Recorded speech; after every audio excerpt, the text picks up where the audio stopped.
For today's video, I'm going to be attempting to do some thrift flips out of thrifted items and try to turn them into something that I cannot afford. I have these pieces that I've thrifted a while ago that have been sitting in my closet. I've seen the potential in them, but haven't really figured out what to do yet or how to get started. But I think now is the time. So for the first project for today, I'm going to be attempting to recreate this blouse that I picked up quite a long time ago. As you can see, I've already taken the sleeves out because I did start working on this quite a few months back and was already getting started, but then I just kind of abandoned the project a long time ago. This is like a satiny shirt that is just way too big for me, and I don't really like this like collar detail that it has, but I really do like the buttons, and I like that they're actually covered in the same fabric. For this first project, I'm going to be attempting to recreate something similar to this Sandy Liang shirt or jacket, I guess. It's kind of like a half shirt jacket situation. Anyway, it's a very cute set that has a matching skirt to go with it. I'm not going to be doing that, but I do want to make something that has the same sort of bodice structure, keeps the buttons. I might opt for making my own buttons just to make them a bit larger, but I'll kind of see how I feel about it, and want to make these nice puff sleeves as well. So let's get started. I start by cutting the entire shirt up. For the bodice, I'm actually just using the zip vest pattern from Puff and Pencil that I pattern hacked in my previous J.Kim fleece jacket video. I'm not going to be using the construction method, just the actual pattern, as I want something that is fitted but not tight, and the shape on this pattern is what I need with the curved side seams. Now, in the Sandy Liang version of this top that I'm trying to, kind of redo, it's, I would assume, a much thicker satin because it has like a lot more structure to the garment. And my satin fabric, I've cut out a little piece here that you can see. It's very thin and very drapey. It's almost a little bit see-through as well. And I just really want a bit more structure in this. So I've decided to flatline each piece that I cut out to an old cotton bed sheet that I have. Now, I know if any of you are maybe very experienced sewists, you're maybe thinking you can absolutely not use two different types of fabrics or like fibers together. You can't use non-synthetic with cotton. And that's probably true, but I'm hoping that because this bed sheet has been washed so many times, it's a very old bed sheet that, it's been washed on 60 degrees many times. I'm hoping that the shrinkage in it is pretty much done. Like, it's not supposed to shrink too much more. And the same for the satin top that I have. It's also a thrifted item. It's been washed at least by me once. So I've been doing a bit of research, and it seems like for what I'm going for, I'm trying to get a bit more structure and stiffness into this garment. It should be at least okay in terms of the drapiness, that I'm using something that has more like crispness to it. And then, yes, it might shrink a little bit when the finished garment is washed together. Like, it might shrink differently, slightly. But I'm hoping that by just making sure that it is only washed very delicately with cold water, and that I make sure to press it out and maybe like hang it to dry on a hanger, might help with it not becoming like a weird shrinkage in each piece of the garment. I'm hoping that that's the case. It might be a very big mistake. I am aware of the fact that this is maybe a little bit untraditional, but I was just thinking, I don't really know what else to do. I mean, maybe it's not possible to get this type of fabric to become more structured. I didn't want to use interfacing because I would need to line the garment anyway, and I don't really have any leftover, like if I wasn't going to use cotton, I don't have any leftover synthetic fabric that I could use for the lining. And this is a thrift flip, so I did want to use only secondhand materials. I thought if I'm gonna go out and buy a lining fabric for this piece, I might as well just be buying the right type of satin fabric that I would need to create this Sandy Liang shirt, jacket, whatever. So I'm gonna give this a try. We'll see if I regret it when I wash it, but I'm hoping it's okay. I cut up matching bodice pieces of the cotton bed sheet and start sewing it together to the satin pieces by hand.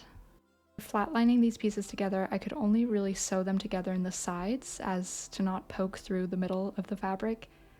Usually for flatlining, you would sew the entire piece together, including the middle piece of the fabric. So this did make it a bit challenging to keep the fabric sitting together completely. I then pinned down the side pieces to the center back piece and sewed them together.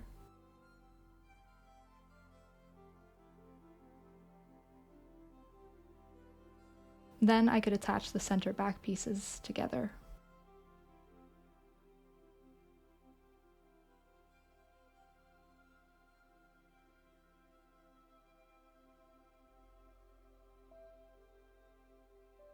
I cut out the front pieces and continued to do the same.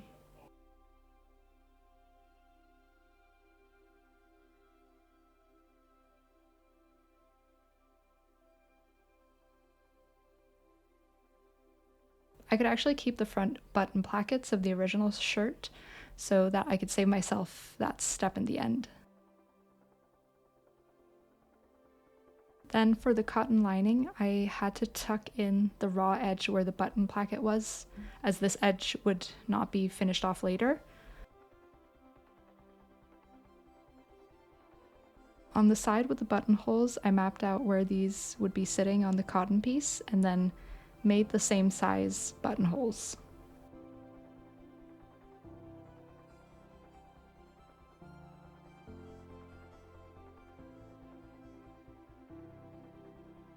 Although I'd already sewn the back pieces to the center pieces, I decided at this point that for the front I would bind each edge of the sides and the front center pieces with bias binding. I did want the entire thing to have bias binding edges, but I just overlocked the back side seams as this was just more of an aesthetic choice to do the binding. I make sure to snip into the curves, and then once both side pieces and front were bound, I could attach them together.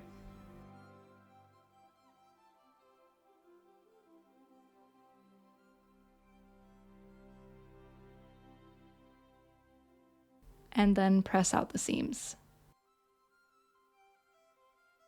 I used my tailor's ham to press out the curved pieces to help smooth everything out. I then decided to give a line of top stitching to the front seams to hold down the seams better on the inside. I also did have to top stitch where the center closure is because that is the only thing that would hold down the cotton lining on this front placket piece.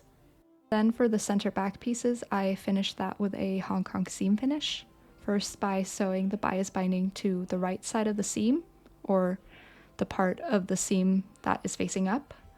Then press out the entire bias tape. Then I fold in the bias tape right at the seam and press it down, and then sew it with a stitch in the ditch from the right side of the seam. I only use this seam finish technique on more straight seams and not on the curved side seams, as this would be a little too tricky and probably not turn out great. I then also top stitch both sides of the back seam to match the front top stitching.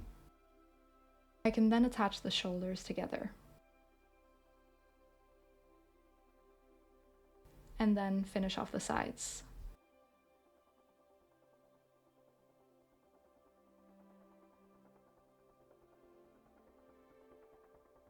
And I finished off both seams with a Hong Kong seam finish again.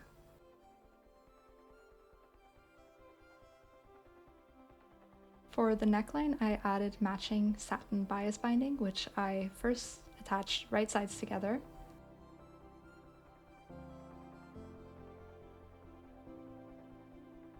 Then press the bias binding towards the inside of the top using my tailor's ham again, and then top stitch around the neckline. Next, I tackled the hem, which was pretty uneven due to my cutting on the satin pieces. Satin is super slippery, and the first pieces I actually cut 2 mirrored pieces, but I do not recommend this. Just stick to 1 piece at a time. I hemmed the top by first pressing and sewing down around 2 centimeters, and then I pressed down again around 1 centimeter of the hem.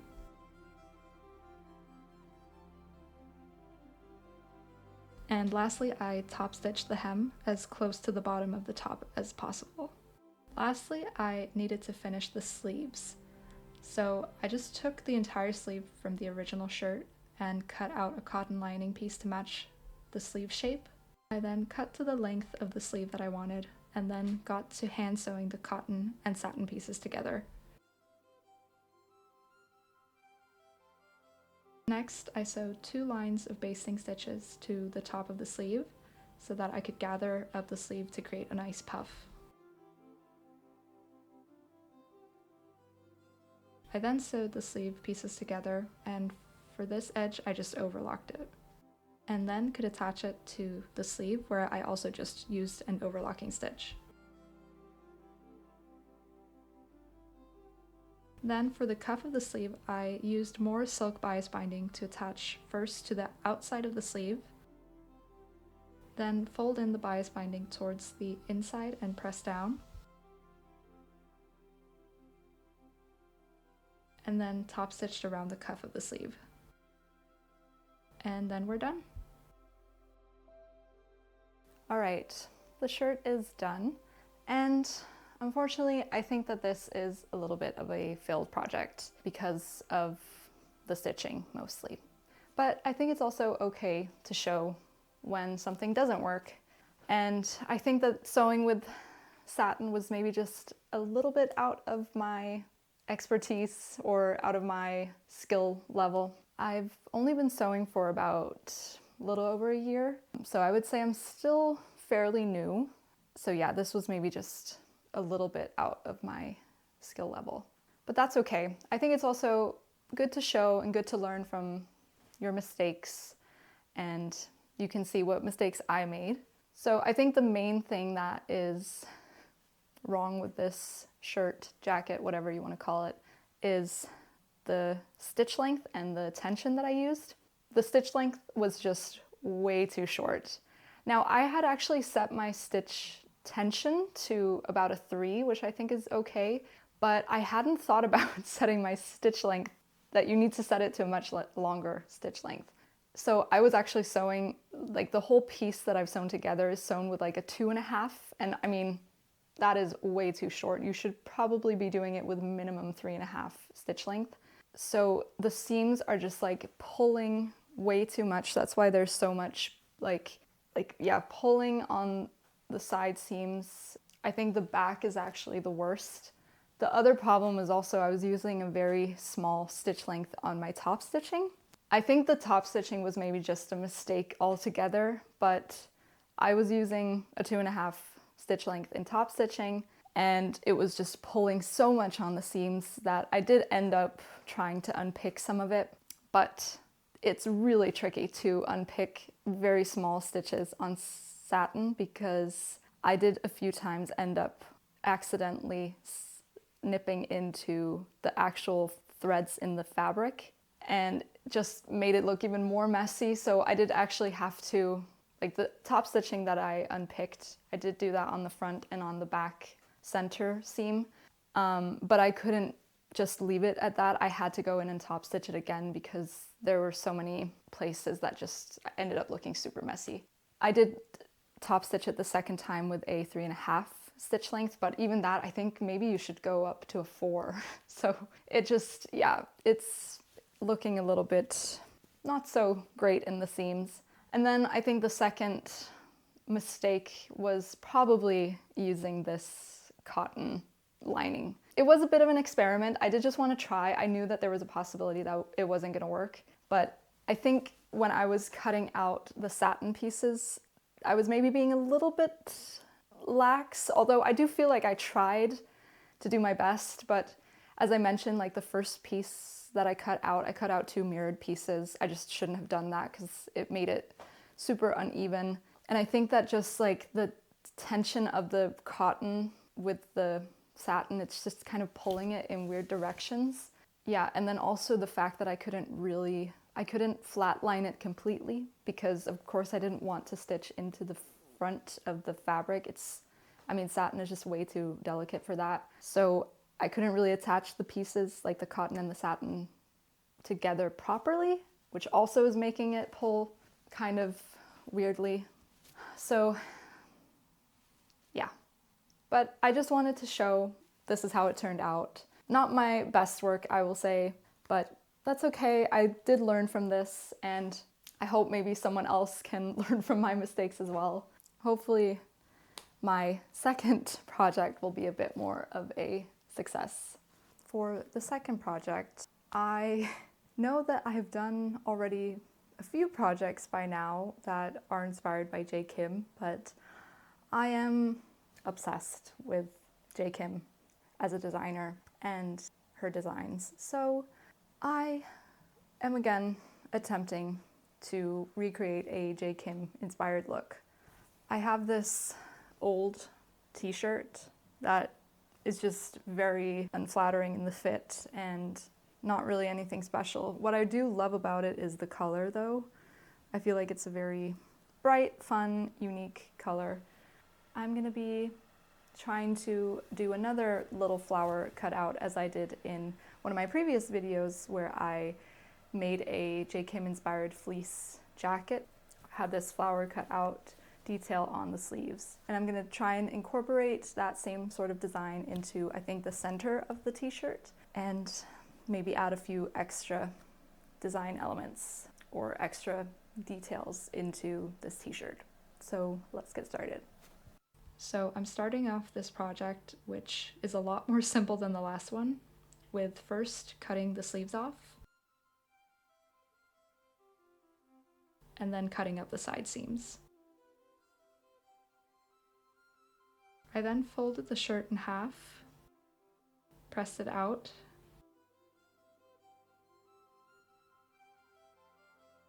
and then took a t-shirt I own, which is a bit more fitted, to trace out the armhole size and the side seams.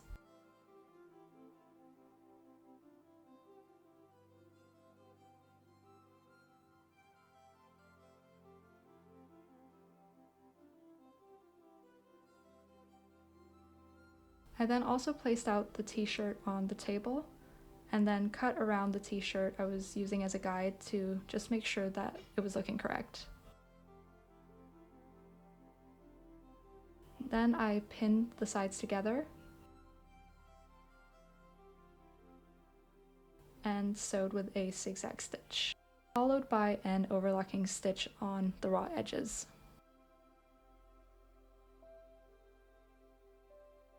I then placed the sleeves flat and marked out where the center is. One of the sleeves I accidentally cut a little too far into the sleeve cap, but I did manage to fix it, I think. I then measured the new armhole size on the bodice and transferred that to the sleeves, cutting away some of the excess length. I sewed up the sleeves and then could attach them to the bodice with the outside facing and the sleeves put in right sides together.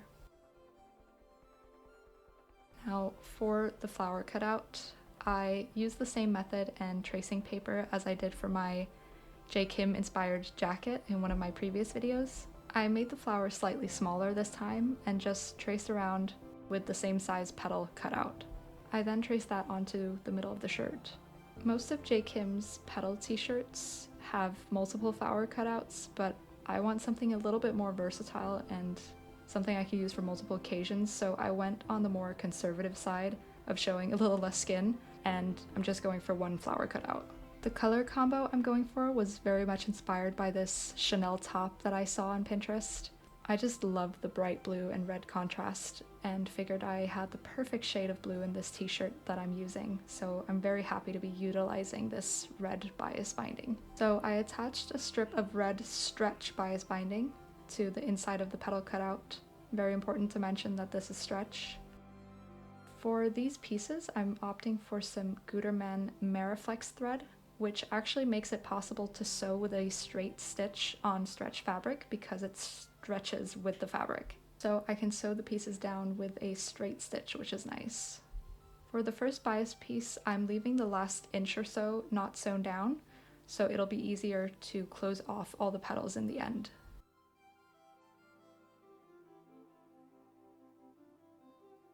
I then flip the bias binding to the right side of the shirt and then top stitch that down, also leaving the edges open for now. And then I can start pinning down the top edges so that it overlaps the raw edge of each piece that has the short side.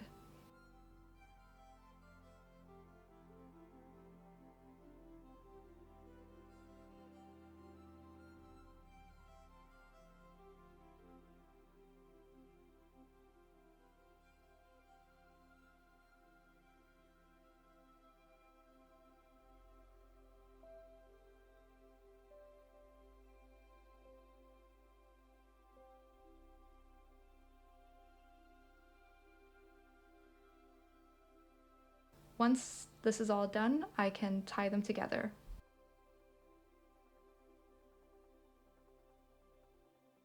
I just need to find the best way to do that with this type of fabric. I wanted the red to tie in with the shirt a bit more, so I started unpicking the edge of the neckline. I didn't want to just cut it away because I felt like the neckline would be too low, but once this was removed, I added the red bias binding all around the neckline as well. First by pinning it to the wrong side of the neckline and stitching down, and then pinning it down to the right side of the neckline and top stitching from the right side. And then the shirt is done. So this one I think turned out much better and is super cute. It was also a pretty simple thrift flip to make, and I mean, you can do this to so many of your t-shirts. It's super easy. The fit of this t-shirt is so much better now. It was such a weird fit on me before, so you can just take a t-shirt that you like the fit of and then just trace that on top of anything that you want to fit a little bit better, and that's basically it. So I'm super happy with how this turned out. I love the color combo. I haven't exactly figured out what the best way to tie this flower together is, because on my J.Kim inspired jacket, I just took all of the bias binding together into one and then just like tied a knot around all of them at the same time. But it didn't really work for this shirt. It was looking a little too bulky. I think this is close enough, but I think maybe there's a better way to do it in the end. I just want to say thank you so much to everyone who is subscribed to my channel. I just hit 1,000 subscribers, which is super exciting and a very big milestone for me. So thank you so much to everyone who has been commenting and liking and supporting. I really appreciate it. And for anyone who's new here, I hope that you enjoyed this video and would like to follow me along on my sewing journey.